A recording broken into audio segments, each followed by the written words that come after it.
Hello friends, good morning to all of you. तो कैसे हैं आप? जैसे कि आपको पता है हम आपको मैथ्स का क्लास डेली प्रोवाइड करा रहे हैं और अपना जो चैप्टर है दो चरों वाले रैखिक समीकरण जो मैंने बोर्ड पे लिखा है के साथ में कंटिन्यू कर रहे हैं अपन। तो मैंने दो चरों वाले रैखिक समीकरण के बारे में आपको कुछ पीछे की कक्षा में उसका जो सामान्य परिचय है, इंट्रोडक्शन है, वो मैंने आपको दे दिया था। मैंने आपको बता दिया था कि दो चरों वाले रैखिक समीकरण क्या होते हैं, एक चर वाले रैखिक समीकरण क्या होते हैं, उनकी विधियों के बारे में बता दिया था, प्रतिच्छेदन की विधि क्या होती है और ग्राफीय विधि क्या होती है। इन चीज़ों के बारे में पीछे मैंने अपनी कक्षा जो है उसमें सब कुछ आपको बता रखा है। आज अपना जो चैप्टर है 3.1 उसके साथ में अपन कंटिन्यू करते हैं और आज की क्लास में हम 3.1 के जितने भी क्वेश्चंस हैं उनको पूरा कराने की कोशिश करेंगे। तो आप ध्यान से पूरी क्लास को देखिए, बीच में छोड़ के मत जाइए और पूरी क्लास अगर आप देखोगे तो आपको हर क्वेश्चन आसानी से समझ में आएगा और हम आसानी से आपको हर एक क्वेश्चन समझाते हुए आगे बढ़ेंगे। और साथ में मैं आपको डेली बोलता हूं कि आप अपना एक जो नोटबुक है, रफ नोटबुक, वो रखिए साथ में, और एक बुक है अपनी 10th क्लास की जो है, और एक पेन जरूर रखिए, क्योंकि जो मैं आपको साथ में लिखाता हूं तो आप उसको साथ साथ में नोट करते रहिए। तो ठीक है, आज अपन आगे अपना चैप्टर जो है कंटिन्यू करते हैं और क्वेश्चन नंबर 1 के साथ में करते हैं। तो मैं आपके सामने क्वेश्चन नंबर 1 है वो एक बार रीड करके बताता हूं, तो आप अपनी बुक में साथ में देखते रहिए कि मैं क्या बोल रहा हूं और कहां पर कौन से क्वेश्चन बता रहा हूं। ठीक है, ओके। देखिए क्वेश्चन क्या है। आफ्ताब अपनी पुत्री से कहता है, 7 वर्ष पूर्व मैं तुमसे 7 गुनी आयु का था, अब से 3 वर्ष बाद मैं केवल तुमसे 3 गुनी आयु का रह जाऊंगा।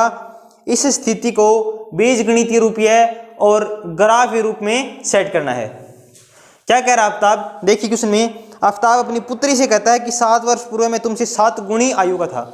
आफ्ताब कहता है किससे? अपनी पुत्री से बोल रहा है कि 7 वर्ष पूर्व में तुमसे 7 गुनी आयु का था। मतलब पुत्री से 7 गुनी आयु का कौन है? उसका पिता। कौन? आफ्ताब। देखिए ध्यान से, माना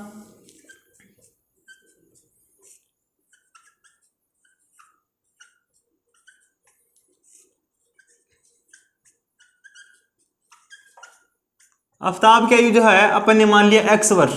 कितनी मानी अपने? x वर्ष। और इसी प्रकार से मैं उनकी जो पुत्री है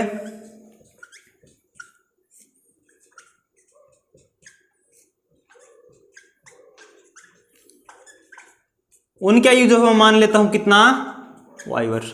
दोनों की मैंने एक बार आयु मान ली है। आफ्ताब की आयु x वर्ष मान लिया है और उसकी जो पुत्री है उसकी आयु हमने y मान लिया है, जो है वर्षों के अंदर। ठीक है, अब देखिए पहली बार बोल रहा है कि आफ्ताब बोल रहा है कि मैं तुमसे 7 वर्ष पूर्व 7 गुनी आयु का था।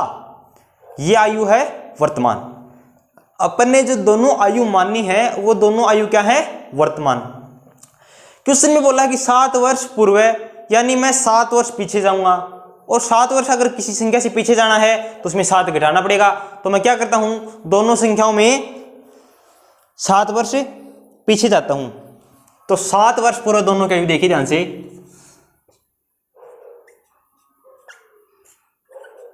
7 वर्ष पूर्व की आयु, दोनों की आयु मैं 7 वर्ष पूर्व की आयु लिख रहा हूं। अगर आफ्ताब की आयु 7 वर्ष पूर्व कितनी हो जाएगी? x माइनस 7 वर्ष। कितना? x माइनस 7 वर्ष। ठीक है, इसी प्रकार से जो उसकी पुत्री है,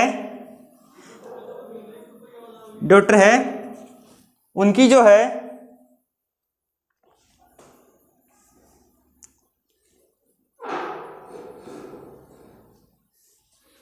उनकी जो आयु है वो 7 वर्ष कम करेंगे तो कितना हो जाएगा? y माइनस 7 वर्ष। अब अपन क्वेश्चन की लैंग्वेज में आते हैं। किस में बोला क्या है? बोला है 7 वर्ष पूर्व में तुमसे 7 गुना आयु को था। मतलब दोनों की जो 7 वर्ष पूर्व आयु की है वो बराबर है, यानी x माइनस 7 है वो किसके बराबर है? y माइनस 7 की। कब है बराबर? y किसकी आयु है? पुत्री की आयु। ये कितनी की है? आफ्ताब की आयु। तो आपको पता, जाहिर सी पता है कि पुत्री है वो अपने पिताजी छोटी है, बात छोटी है। अगर छोटी संख्या में किसी संख्या से गुणा करूंगा तभी वो अपने पिताजी की उम्र की आयु की होगी। तो क्या करता हूं, कितने वर्ष पूर्व दिया गया है? 7 वर्ष पूर्व में कितनी गुना आयु का था? 7 ही गुनी आयु का था। कितना गुणा? 7 वर्ष पूर्व मैं तुमसे 7 गुनी आयु का था। अच्छा, तो एक इक्वेशन हो जाएगा अपने पास में। देखिए अंदर जब इसको मल्टीप्लाई करूंगा तो मैं कितना होगा, x minus 7 is equal to 7y minus 49। अगर मैं इसको लेफ्ट साइड में अंदर लेके आता हूँ तो ध्यान से देखिए क्या आता है दोस्तों, x minus 7y is equal to minus 49 plus का 7। x minus 7y is equal to कितना आ जाएगा, माइनस का 42। ये कितना आ जाएगा, माइनस का 42। ये अपने पास में एक इक्वेशन है। मैंने बोला कि this is equation number first. क्या है, इक्वेशन नंबर फर्स्ट। अब हम क्वेश्चन की जो लैंग्वेज दिया गया है उस पे आते हैं कि क्या दिया हमें। अब साथ में ये भी दिया दूसरा इक्वेशन कि 3 वर्ष बाद, कितने वर्ष बाद, 3 वर्ष बाद। तो आपको पता 3 वर्ष बाद अगर आगे जाएंगे तो 3 वर्ष बाद दोनों की आयु 3 बढ़ जाएगी, यानी आफ्ताब की आयु बढ़ेगी तो x प्लस 3, पुत्री की आयु बढ़ेगी तो y प्लस 3। तो 3 वर्ष बाद देखिए क्या होता है, 3 वर्ष बाद जो आफ्ताब है उनकी आयु कितना, x प्लस 3, और जो डॉटर होंगी पुत्री की आयु वो कितनी है, y माइनस y प्लस, दोनों की आयु 3 वर्ष बाद होगी। और 3 वर्ष बाद कितनी गुना आयु का था, 3 गुनी आयु का, यानी x plus 3 is equal to 3 into Y plus 3। ये इक्वेशन अपने पास में सेट हो जाएगा। तो x plus 3 is equal to 3y plus में 9। इसको जब हम सोल्व करते हैं तो x minus 3y is equal to कितना आ जाएगा, 6। ये अपने पास में क्या क्या इक्वेशन नंबर सेकंड। अब आपके पास में 2 इक्वेशंस हैं तैयार। इधर कितनी इक्वेशन तैयार हैं, equation number first and equation number second. अब दोनों इक्वेशन से अपने को क्या करना है, दोनों इक्वेशन से हम x का मान और y का मान आसानी से ज्ञात कर सकते हैं। क्यों ज्ञात कर सकते हैं, मैंने आपको पीछे की जितनी अपनी जो क्लास हुई है मैथ्स की उन्हीं में बताया, और अपना जो इंट्रोडक्शन हुआ है चैप्टर नंबर 3 का 2 चरों वाले रैखिक समीकरण में मैंने आपको बताया है कि 2 इक्वेशंस को सोल्व करने की 3 विधियां अपने पास में, जिसमें मोस्ट इंपॉर्टेंट जो विधि है वो मैंने आपको बताई थी कि क्या है, विलोपन विधि। और उससे मैंने आपको 3-4 क्वेश्चंस एज ए एग्जांपल करके दिखाए थे, और प्रतिस्थापन विधि के बारे में मैंने आपको बताया है। अगर आपको इन दोनों विधियों में कोई डाउट है कि क्वेश्चंस किस प्रकार किए जाते हैं तो अपने का जो पीछे का क्लास हुआ है इंट्रोडक्शन 2 चरों वाले रैखिक समीकरण का, आप देखिए, आपको अच्छे से समझाया गया है और आपको बिल्कुल सब कुछ समझ में आ जाएगा। तो इन दोनों इक्वेशंस को आप कौन सी भी विधि काम में ले और इनका x का मान और y का मान आसानी से ज्ञात कर सकते हैं, उनकी वर्तमान आयु अपन निकाल सकते हैं। लेकिन क्वेश्चन में दिया क्या है कि अपने को ये काम है ग्राफीय विधि से करना है। किससे, ग्राफीय विधि से करना है। तो किस प्रकार करेंगे, देखिए ग्राफीय विधि का मैं आपको एक ही क्वेश्चन करवा रहा हूं, आपको समझ में आ जाएगा कि किस प्रकार से करते हैं। आपको एक ग्राफ लेना है और उसमें निर्देशांक फाइंड करने पड़ेंगे अपने को। क्या, निर्देशांक निकालूंगा दोनों सूत्रों से और ग्राफ में मान रखेंगे और एक स्ट्रेट लाइन ड्रॉ करेंगे। जहां पर दोनों रेखाएं प्रतिच्छेद करेंगी वहीं का जो एक्स वाई का मान होगा वही इस समीकरण में जो इक्वेशंस का एक्स वाई का मान होगा सेम होगा। देखिए क्या करते हैं, अपने पास में समीकरण है x minus 7y is equal to minus का, सबसे पहले एक आप ऐसा बॉक्स बनाइए जिसमें आप पुट कीजिए इधर x और इधर y। अब आपको पता है कोई भी जो रेखा है उसको ड्रॉ करने के लिए, उसको एक रेखा खींचने के लिए अपने को 2 पॉइंट चाहिए। कितने पॉइंट है, 2 पॉइंट। एक पॉइंट से अपन एक कर रेखा खींच सकते हैं या अनंत रेखाएं खींच सकते हैं, तो आंसर होगा अनंत। एक पॉइंट है उससे हम बहुत सारी रेखाएं खींच सकते हैं, चाहे कौन सी भी साइड में रेखा खींचे, तो एक पॉइंट से हम अनंत रेखाएं खींच सकते हैं। लेकिन 2 पॉइंट के माध्यम से हम केवल एक ही स्ट्रेट लाइन ड्रॉ कर सकते हैं। तो अपने को कितने पॉइंट फाइंड करने पड़ेंगे, 2 पॉइंट फाइंड करने पड़ेंगे, क्योंकि अपने को रेखा खींचनी है न कि अनंत रेखाएं खींचनी है। अगर ध्यान से देखिए, अगर मैं y का वैल्यू 6 रखता हूं, कितना, y का वैल्यू 6, देखो 7 6 जा 42, माइनस का 42 है, अगर आगे लेके गया तो प्लस का 42, प्लस का 42 माइनस का 42 कितना, 0। अगर इस समीकरण के अंदर मैं y का वैल्यू 6 रखता हूं तो x का वैल्यू कितना आ जाएगा, 0। और y का वैल्यू अगर मैं यहां पर 7 पुट करता हूं तो 7 7 जा 49, कितना, 49, और 49 अगर आगे जाएंगे तो प्लस के कितने 7 बचेंगे। तो अपने पास में पहला जो इक्वेशन था उससे हमने दो चीजें फाइंड कर ली हैं। क्या? x का मान अगर 0 तो y का वैल्यू 6 और x का वैल्यू 7 तो y का वैल्यू कितना? 7। और ये चीजें हमें को एक ग्राफ लेंगे और उसके अंदर उसको आसानी से ड्रॉ करेंगे। जहां पर रेखाएं प्रतिच्छेद करेंगी वहां का जो पॉइंट होगा, वहां पर जो x का मान और y का मान होगा, वह पॉइंट क्या होगा इस समीकरण में? आफ्ताब का और उनकी पुत्री का जो आयु है सेम होगा। तो देखिए मैं क्या करता हूं, आपको एक डायग्राम अपने पास में तैयार है। अब दूसरा देखिए, x minus 3y is equal to 6। इसका भी मैं क्या कर लेता हूं, x मान लेते हैं और y मान लेते हैं। अगर ध्यान से देखिए, अगर y का वैल्यू मैं 0 पुट करता हूं तो ये पूरा 0 यानी x का वैल्यू 6, और y का वैल्यू अगर मैं 2 पुट करता हूं तो 3 दूनी 6, माइनस का 6 और प्लस का 6 कितने हो जाएंगे? 12 है। कितने? 12 है। अच्छा, अब इनको मैं क्या करूंगा, एक ग्राफ के अंदर ड्रॉ करूंगा। जैसे मैं इधर आपके सामने एक ग्राफ पुट कर रहा हूं, आप ध्यान से देखिए किस प्रकार से अपने ग्राफ करना है। आप एक ग्राफ नोटबुक लेके आ जाना, जो 10 रुपीज का छोटा ही ग्राफ आता है वही लेके आ जाना, उसमें ही सभी क्वेश्चन हो जाएंगे आसानी से। और ऐसा जो क्वेश्चन है बोर्ड के एग्जाम में आता भी है, ज़्यादा क्वेश्चन नहीं आते हैं इस पर। ग्राफी विधि से केवल एक ही क्वेश्चन आएगा, आपको 2 इक्वेशन देंगे, दोनों से ऐसे मैंने जो आपके सामने मान फाइंड किए हैं ऐसे मान फाइंड करने हैं और ग्राफ के अंदर उनका मान निकाल के आ जाना है। ओनली इतना ही करना है। ओनली एक ही नंबर का क्वेश्चन आएगा, किससे? ग्राफी विधि से। ग्राफी विधि से 1 नंबर का क्वेश्चन आएगा, जो मैं अभी आप करवा रहा हूँ एज इट इज आपके सामने ऐसा क्वेश्चन मिल जाएगा कि इसी प्रकार से आपके पास में 2 इक्वेशन देंगे और सिर्फ अपने को मान फाइंड करना पड़ेगा। तो ध्यान से देखिए, अब आपको पता है ये x एक्सिस होता है, ये कहता है y एक्सिस होता है। मैं मान लेता हूँ 2, 4, 6, 8, 12। 2 का गैप बना के मैंने किया है क्योंकि अपने पास स्पेस थोड़ा कम है। 2, 4, 6, 8, ये कितना? -2, -4, -6, -8, -2, -4, -6, -8। x एक्सिस हो गया और y एक्सिस हो गया। अब ध्यान से देखिए दोस्तों, सबसे पहले मैं इक्वेशन नंबर फर्स्ट के अंदर जो x का मान और y का मान आया है उसको मैं किसके अंदर पुट करूंगा? निर्देशांक ज्यामिति के अंदर, जो अपने पास में अभी मैंने आपके सामने ड्रॉ किया है। तो देखिए x का मान यहाँ पर 0 है, यानी ये पॉइंट, और y का मान 6। अब y का मान अपने पास 6 है, पॉजिटिव है, तो x का वैल्यू ये है पॉजिटिव, x का नेगेटिव ये, y का पॉजिटिव ये, y का नेगेटिव ये। तो अपने को चाहिए y का पॉजिटिव, यानी ऊपर जाएंगे। तो अपने पास में आपको पता है, दिख रहा है कि पॉइंट कौन सा है? 6, और एक पॉइंट कौन सा है? ये। अच्छा ठीक है। अब दूसरा देखिए, x का वैल्यू 7 और y का वैल्यू 7। x का वैल्यू 7 और y का वैल्यू कितना? 7, यानी अपने पास में 2 पॉइंट आ गई। एक पॉइंट तो ये जिसका मान है 7, 7, एक पॉइंट ये जिसका मान है 0, 6। अब इन दोनों पॉइंट को अगर आपस में मिला देता हूं तो अपने पास में एक ऐसी रेखा जाएगी। ये कौन सी है रेखा अपने पास में?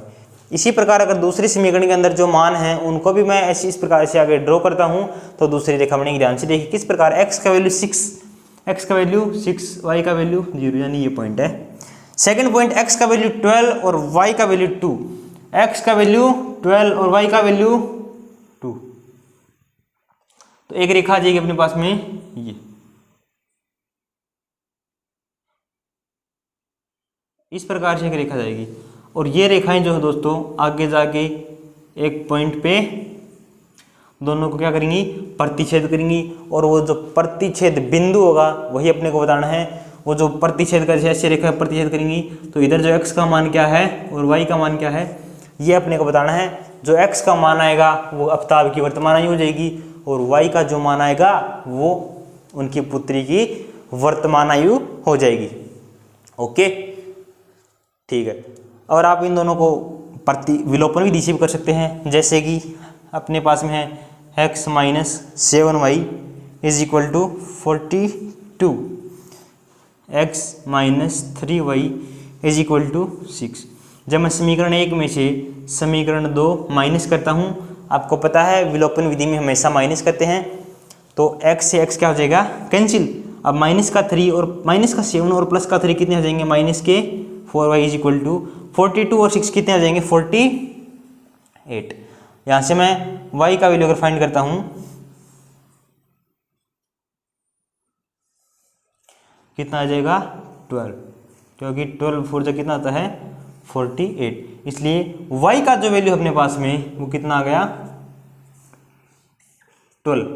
अगर y का वैल्यू अपने पास में 12 है तो कौन से भी समीकरण के अंदर पुट कीजिए और x का वैल्यू, जैसे कि मैं यहाँ पर 12 पुट करता हूँ तो 12 2 जा कितना हो जाएंगे 36, और आगे जाएंगे तो किसके प्लस के 36, और x की वैल्यू कितनी आ जाएगी 30। कितना x का वैल्यू कितना आ जाएगा 30, तो अपने पास में x की वैल्यू कितनी आ जाएगी 30, x की वैल्यू कितनी आ जाएगी 30 और y की वैल्यू कितनी आ जाएगी 12। तो आफताब की जो वर्तमान आयु है वो 30 वर्ष है और उनकी जो पुत्री की आयु है वो कितना वर्ष है 12 वर्ष। तो इस प्रकार से ऐसे क्वेश्चंस को आप एज ए लैंग्वेज जो दिया है उससे पहले हमें 2 इक्वेशन तैयार करनी है। इक्वेशन तैयार करने के बाद में क्या करेंगे, दोनों से अपन 2 x के मान और y का मान फाइंड करेंगे। x का मान और y का मान फाइंड करने के बाद में एक ग्राफ लेंगे, ग्राफ के अंदर उसको ड्रॉ करेंगे और जहां पर दोनों रेखाएं प्रतिच्छेद करेंगी वे जो पॉइंट होंगे x का मान और y का मान आएगा वही दोनों की आयु होगी। तो इस प्रकार से इस ऐसे जो क्वेश्चंस हैं उनको आप आसानी से कर सकते हैं। अच्छा, अब आगे देखिए क्वेश्चन नंबर 2। हमें आशा है आपको जो क्वेश्चन मैंने करवाया है अच्छी प्रकार से समझ में आया होगा। अगर आपको इस क्वेश्चन में कोई डाउट है, मतलब आपको कुछ समझ में नहीं आ रहा है, तो आप हमें पूछ सकते हैं आराम से। आप कमेंट बॉक्स में एज ए कमेंट आप बताएं कि ये डाउट लग रहा है, तो हम आपको सॉल्यूशन उसका जरूर बताएंगे। लेकिन अगर आपको कोई डाउट है तो बताना जरूर। अगर डाउट है और तो हमें तो पता नहीं चलेगा कि आपको कौन सी डाउट आ रही है, तो आपका जो डाउट होता है वो आप कमेंट बॉक्स में हमें जरूर सुझाव कीजिए। डाउट है तो हम आप उसका सॉल्यूशन जरूर देंगे। कल का जो क्लास हो जाएगा सुबह का, उसमें हम आगे आपको प्रोवाइड करवा देंगे। अच्छा, आगे देखिए क्वेश्चन नंबर 2 है, ये थ्योरेटिकल पार्ट के क्वेश्चन है, इसलिए मैंने आपको पहले ही बोला था कि अपने पास में है थ्योरेटिकल पार्ट्स की जितने भी क्वेश्चन आएंगे उनमें आप बुक जरूर साथ रखिए। अगर बुक साथ रखोगे तो आपको क्वेश्चन आसानी से समझ में आ जाएगा। अगर आपके पास बुक नहीं है तो आप बोलोगे कि क्वेश्चन ही हमें समझ में नहीं आया। इसलिए मैं आपको बोलता हूँ कि अपना जो हथियार हैं उसको साथ में रखिए, क्योंकि हथियारों के बिना कुछ नहीं होता। और अपने पढ़ाई करनी है तो अपने पास हथियार अपनी बुक ही हैं, तो बुक से ही सब कुछ होगा। तो बुक को और रफ नोटबुक और पेन को साथ रखिए। अगर आपने हथियार ही नहीं लेके आए तो युद्ध के मैदान में भी आप कुछ नहीं कर सकते। उसी प्रकार अगर आपके पास में बुक्स वगैरह नहीं है तो आपको समझ में नहीं आएगा। दोनों पहलू एक जैसे ही हैं, तो इसीलिए मैं आपको बोलता हूँ कि आप जरूर रखिए। देखिए क्वेश्चन नंबर 2 क्या है। क्वेश्चन नंबर 2 में दिया गया है दोस्तों, क्रिकेट टीम के एक कोच ने 3900 रुपए में 3 बल्ले और 6 गेंदें खरीदी। कितने रुपए में? 3900 रुपए में 3 बल्ले और 6 गेंदें खरीदी। बाद में उसने एक और बल्ला और उसी प्रकार की 2 गेंद, एक बल्ला और 2 गेंद खरीदता है। ये इन्होंने कितने रुपए में खरीदी? बताया कि 1300 रुपए में खरीदी। ये 1300 रुपए में खरीदी है एक बल्ला और 2 गेंद, और 3 बल्ले और जो 6 गेंद हैं उन्होंने 1300 रुपए में खरीदी हैं। क्या करना है? एक बल्ले और एक गेंद का मूल्य ज्ञात करना। किसका? एक बल्ले का और एक गेंद का। किसके माध्यम से? ग्राफ के माध्यम से। किसमें? ग्राफ के माध्यम से करने अपने को। तो देखिए क्या करेंगे, ध्यान से देखिए। मैं मानता हूं, सबसे पहले क्या करता हूं, मान लेता हूं, माना कि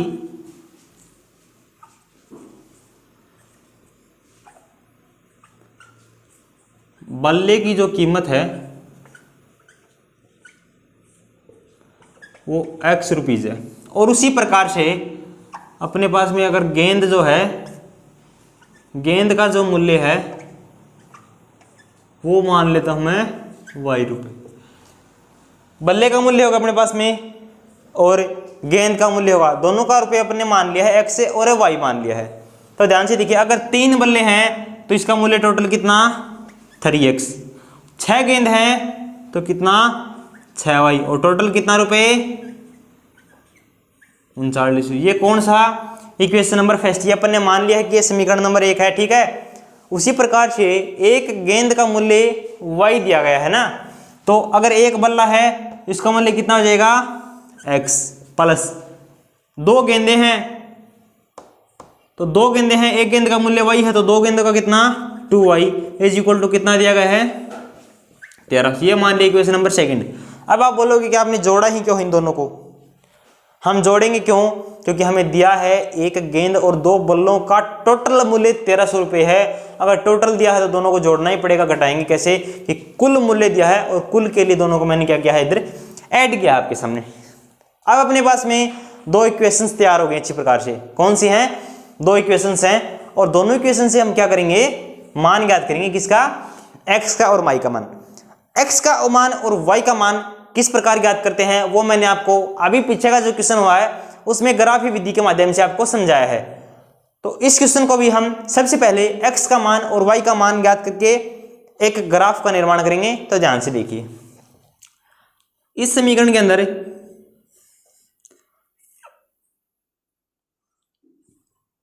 क्या करेंगे, देखिए ध्यान से देखिए, मैं आपको ये विलोपन विधि के माध्यम से ही करवा देता हूं उसको, किसके माध्यम से, ग्राफ के माध्यम से आप कर लीजिएगा, क्योंकि एक क्वेश्चन जो है ग्राफ का मैंने आपको करा दिया, हालांकि पीछे का जो क्वेश्चन है वो मैंने आपको ग्राफ से करवा दिया है। ऐसे ही सभी के सभी क्वेश्चन करने हैं, x का कुछ ही मान रखो, y का मान फाइंड करो, y का मान रखो, x का मान फाइंड करो, 2-2 पॉइंट दोनों समीकरण से ज्ञात करने हैं, फिर ग्राफ का मान रख के आपको कर देना है। अगर आप सीधा करना चाहे तो मैं आपको विलोपन विधि के माध्यम से करवा रहा हूँ, ठीक है।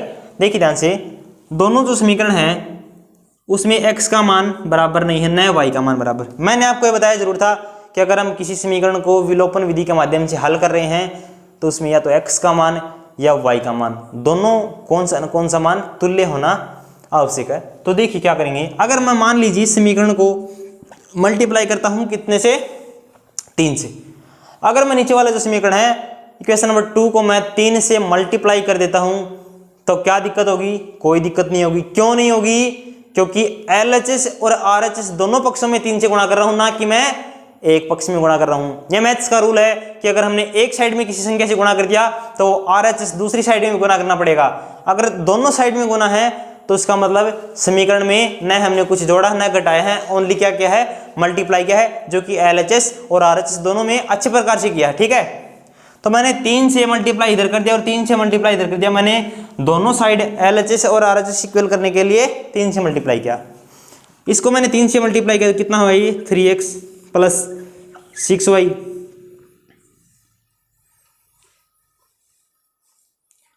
3x plus 6y is equal to कितना हो गया, तो ये जो इक्वेशन नंबर अपने पास में क्या गया 3। दोनों इक्वेशंस क्या हैं सेम है, दोनों इक्वेशंस क्या हैं सेम है। अगर दोनों इक्वेशन सेम हैं तो इसका मतलब क्या है, रेखाएं समपाती हो सकती हैं। मतलब एक रेखा अगर ऐसे गुजर रही है तो उसी के ऊपर से दूसरी रेखा जाएगी, इसको बोलते हैं समपाती रेखाएं। कौन सी रेखाएं, समपाती रेखाएं। अगर इस प्रकार से क्वेश्चन न है तो मैं एक आपको प्रतिस्थापन विधि के माध्यम से और दिखाता हूं, पर किस प्रकार से होगा। देखिए यहाँ पर अपने पास समीकरण है x plus 2y is equal to 1300। यहाँ से अगर मैं x का मान फाइंड कर लेता हूँ कितना 1300 माइनस 2y, कितना 1300 माइनस 2y।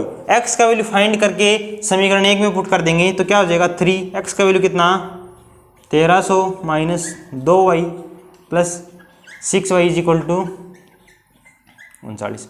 अंदर जब मैं इसको मल्टीप्लाई करता हूँ तो कितना आ जाएगा ये 3900 minus 6y plus 6y is equal to कितना 3900। आप देख सकते हैं कि दोनों पक्षों में कुछ नहीं बच रहा अपने पास में, माइनस का 6y प्लस y मतलब 0 बराबर क्या रहा है 0। इसका मतलब हालांकि यही बात है कि दोनों की दोनों जो रेखाएं क्या हैं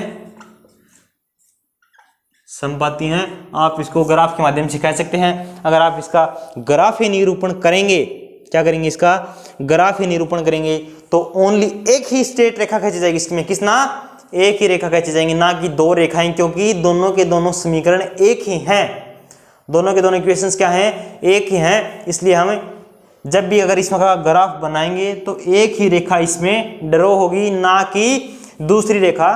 तो आप क्या कर सकते हैं, मैंने आपको बता दिया है कि जब एक रेखा के ऊपर से ही दूसरी रेखा गुजर रही है, उसका मतलब है कि दोनों रेखाएं क्या हैं, समपाती हैं। ठीक है, आपको ये चीजें समझ में आई होंगी ध्यान से। आगे देखिए, हम क्वेश्चन नंबर 3 करवाते हैं। क्वेश्चन नंबर 3 जो है वो मैंने क्वेश्चन नंबर 3, अच्छा क्वेश्चन नंबर 3 इसमें चैप्टर में नहीं है। 3.1 का जो अपना चैप्टर है वो यहाँ पर कंप्लीट हो चुका है। 3.1 में क्वेश्चन फर्स्ट और क्वेश्चन नंबर 2 दो ही क्वेश्चन दिए हैं, दोनों थ्योरेटिकल पार्ट्स के क्वेश्चन है, लैंग्वेज के क्वेश्चन है। आप इनको आसानी से समझिए, देखिए कि किस प्रकार से इनमें बताया गया है कि मैंने आपको समझाया कि क्वेश्चंस में 7 वर्ष पूर्व आयु है तो वो कौन सी है, 3 वर्ष पूर्व है तो कौन सा है, किस प्रकार से मैंने क्वेश्चंस का निर्माण किया है, फिर दोनों समीकरण को आसानी से हल किया है। और ग्राफ ये विधि मैंने आपको बोल दिया है, आप एक ग्राफ लेके आ जाएं और ग्राफ में इन क्वेश्चंस को जो मैंने करवाया था उनको आप ग्राफ में जरूर करके देखो, जिससे आपको पता चल जाएगा कि ग्राफ में क्वेश्चंस को किस प्रकार किया जाता है। बोर्ड का जो अपना पेपर आएगा, किसका, बोर्ड का, अजमेर बोर्ड के द्वारा एनसीईआरटी सिलेबस का, तो उसमें भी ऐसा क्वेश्चन आता है, अपने पास में 2 इक्वेशंस मिलेंगी और बोला जाएगा कि दोनों को एक एक ग्राफ या विधि के माध्यम से हल कीजिए, और आपको एक ग्राफ भी प्रोवाइड किया जाएगा इन क्लासरूम के अंदर। ठीक है, तो आप क्या करना है, x का मान ज्ञात करना है और y का मान ज्ञात करना है। दोनों का मान जब आप ज्ञात कर लेते हैं तो 2 रेखाएं ड्रॉ हो जाएंगी, और रेखा ड्रॉ है दोनों के ऊपर, तो एक बिंदु पर प्रतिच्छेद करेंगी और दोनों एक बिंदु के ऊपर प्रतिच्छेद करेंगी, वहां पर एक मान आएगा निकल के x का और y का, और वो जो x का और y का मान आता है वही अपने समीकरण का हल होता है। तो इस प्रकार से अपन चैप्टर जो है 3.1 को जितने भी क्वेश्चन हैं 2 ही हैं, आसानी से कर सकते हैं। आज का जो अपना क्लास हुआ है, आप बताएं दोस्तों कमेंट बॉक्स में हमें ज़रूर कि आपको कितना समझ में आया है या कितना समझ में नहीं आया है। अगर ऐसे क्वेश्चंस आपको समझ में नहीं आए हैं तो आगे का जो अपना चैप्टर होगा उसमें मैं आपको और इससे ज़्यादा बेटर समझाने की कोशिश करूँगा।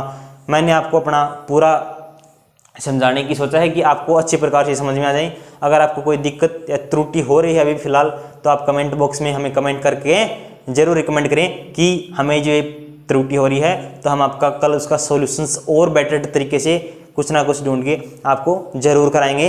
इसी के साथ दोस्तों आज का जो अपना क्लास है इसी को यहाँ पर विराम देते हैं। धन्यवाद दोस्तों सभी का।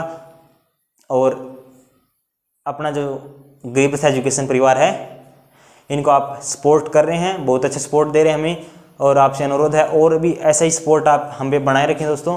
आगे इसको बढ़ाते रहिए और ज़्यादा से ज़्यादा अपना जो चैनल है उसको शेयर करते रहिए। जितने भी जो 10th क्लास के बंदे हैं उनका सभी बच्चों का फ़ायदा हो सकता है। और मैंने आपको बताया कि अपने जो बड़े भाई बहन जितने भी हैं, बता देता हूं कि बड़े भाई बहन अपने जितने भी हैं, मैंने आपको बोल दिया था कि 10 अक्टूबर से मैं BSF CRPF और SSC जो MTS है, इनका जो बैच है वो मैथ्स का स्टार्ट करने जा रहा हूँ। तो 2 दिन से कोई ऐसा इश्यू हो रहा था जिससे क्लास अपना नहीं आया है, तो आज अपन क्लास रेगुलर करेंगे आज से। और SSC के जितने भी अपने बड़े भाई बहन तैयारी कर रहे हैं तो उनको आप ज़रूर रिकमेंड करें, बताएं कि आपको पूरा का पूरा जो सिलेबस है SSC का, MTS का, हवलदार तक की, हेड कांस्टेबल तक की तैयारी है, दिल्ली पुलिस का। आपको पता है अंक गणितीय जो है, अंक गणित अपना मैथ्स है, वो सभी एग्जाम्स में आता है। समथिंग 20 से 25 नंबर का हर एग्जाम के अंदर मैथ्स जरूर आती है। तो मैथ्स के जो क्वेश्चन आए हैं एज ए प्रीवियस एग्जाम में जितने भी क्वेश्चंस आए हैं वो मैं एक टॉपिक के लेके चलूंगा। हर टॉपिक के आपको मैं प्रीवियस एग्जाम्स के क्वेश्चन कराऊंगा। 50-50 क्वेश्चन हर एग्जाम के करवाए जाएंगे और आपको पूरा सिलेबस डेली एक क्लास आपको प्रोवाइड की जाएगी। और अच्छी प्रकार से अपने को पूरा BSF ट्रेडमैन का, MTS का और CISF जितने भी हैं SSGD का है, इनका पूरी की पूरी आपको क्लास दी जाएगी। और आपको ट्रिक के माध्यम से हर क्वेश्चन मेरे को बताया जाएगा। आपको प्रतिशत का ट्रिक है, साधारण ब्याज में है और चक्रवर्ती ब्याज में है, LCF का है, HCM का है। तो इन सभी को मैं आपको ट्रिक के माध्यम से क्वेश्चन कराऊंगा। तो आपसे मेरा यही अनुरोध है कि दोस्तों आप अपने जितने भी आस पड़ोस में हैं जो कि एज ए कंपटीशन एग्जाम तैयारी कर रहे हैं, कंपटीशन एग्जाम की तैयारी करने वाले बच्चे हैं, उनको आप जरूर बताएं कि हमारे गरीब रथ एजुकेशन परिवार पर आज से एसएससी एमटीएस जीडी का स्पेशल बैच स्टार्ट हो रहा है, जिससे आपको बहुत ज़्यादा फायदा मिलेगा। और मैं जो आपको जो क्वेश्चन कराऊंगा इसी पे प्रीवियस ईयर के क्वेश्चन कराऊंगा, क्योंकि मैंने देखा है एग्जाम्स के पीछे को उठा के कि जो भी क्वेश्चन आते हैं वो प्रीवियस 2 या 3 एग्जाम में जो पूछे गए हैं वही क्वेश्चन सारे हैं। तो आप ध्यान से अपनी क्लास को देखते रहिए और अपना प्यार सपोर्ट है इसी प्रकार से अपने बनाए रखिए। धन्यवाद। जय हिंद, जय भारत।